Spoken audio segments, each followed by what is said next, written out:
Yan, shout out kay Caps Alvin Castillo Pelingon. Yan, Caps natin, ka-woodworker natin from Antique. Yan, yung jointer cutter head natin mga Caps is 12 inches. Yung lagayan ng blade. At yung ating table saw shafting ay standard yan mga Caps. Ito ay 24 inches yung haba niyan. Hindi kasama yung ating drill chuck dyan. Ayan, bali 24. Kasi sinasalpak pa itong drill chuck natin. 5'8 yung size na ito mga Caps. Heavy duty yan. 5'8 yung capacity na pwede nating isalpak na talim. Tapos, detress yung ating pulley.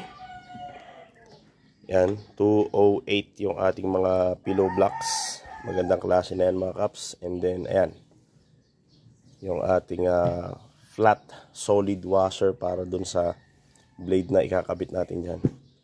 Pwedeng molding blade o kaya naman yung circular saw blade.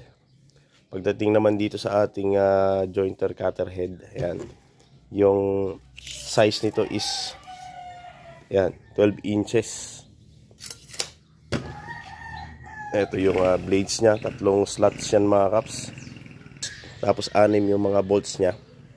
Walang kawalayan mga Caps. Yan, napaka solid. So yung pillow blocks natin dito is Japan quality na rin. 205. Tapos yung pulley natin is 2.5 inches yung diameter. So, mabilis na yung ikot nito mga Caps. Basta yung dun sa makina, sa motor ay 7 inches karaniwan yung ginagamit natin. Tapos dito naman sa table saw shafting, dito sa shafting ay detress. Doon naman sa motor ay D5. Yan, para malakas yung tistisan natin. Napaka-solid yan mga Caps dahil ito ay 1.5 yung shafting natin.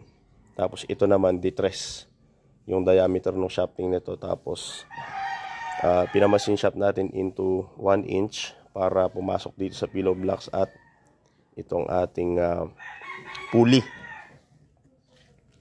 Yan, sobrang solid.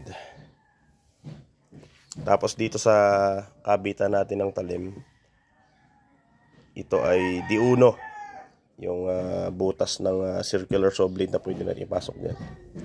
Yan, solid, ayos.